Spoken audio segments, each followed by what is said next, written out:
Since 1995, the Israeli rescue organization ZAKA has been saving thousands of lives across the world.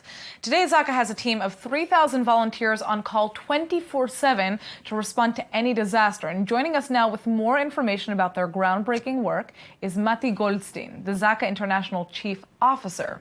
Thank you so much for coming in. Thank you. All right, so talk to us a little bit about why ZAKA is one of the leading rescue organizations that we see in the world today. Unfortunately, 20 years ago, Israel dealt with a lot of bombs and a lot of terror attacks here. We uplifted the things we learned here in Israel, and we're just training the world because we believe that if we take the skills that we have here from Israel throughout the world, we can save much more lives.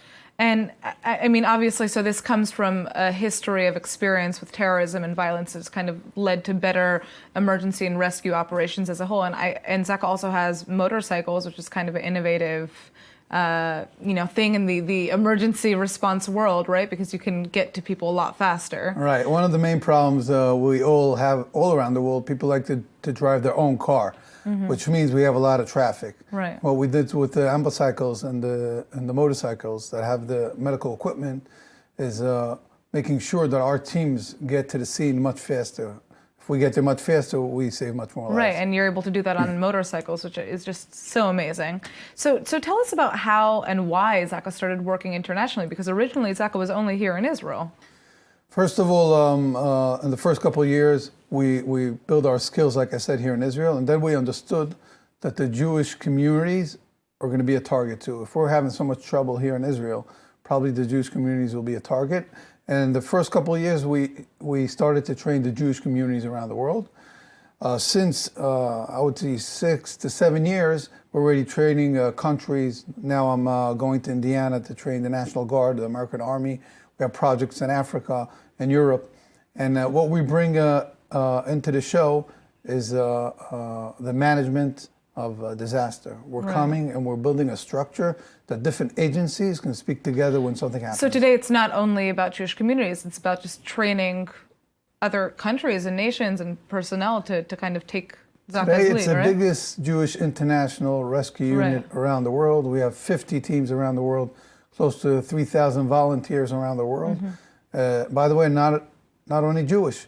We have Christians, we have Arabs, we have boys, we have girls, left, right. We don't care. But the point is you're helping everybody. We're helping everybody, and whoever wants to become a member by us, the only thing he has to have is a heart to help the other person. Okay, so let's talk about that, because anybody can volunteer is what you're saying. Obviously, you need to be trained to a certain level.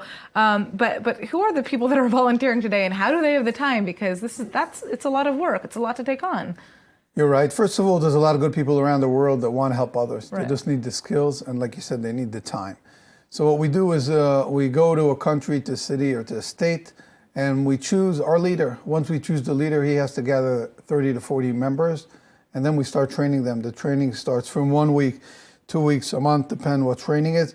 We try to take people that have a background with medical, security, or anything that can help in an emergency. And what's very, very important that we bring into the scale is our drills are together with the people that live in that country. If I will do now a training in South Africa, I will bring in the army, I'll bring in the EMS, the police. Whoever's going to be in a disaster, I want them to be already in the drill, because then we know how to speak to each other and we can save much more lives. So I don't have a background in healthcare, but if I did want to potentially volunteer, I could go through training? For sure. Interesting. Okay, I'm going to consider that. Now let's talk about you a little bit more. So you obviously have a big job here, traveling around the world, training people, spreading ZAKA's message. What has been your most impactful experience? And I know that's probably a hard question to answer. First of all, each time I go to a rescue or each time I have a case and we solve it, it's something that you go to sleep and you understand all the time and effort you put into this.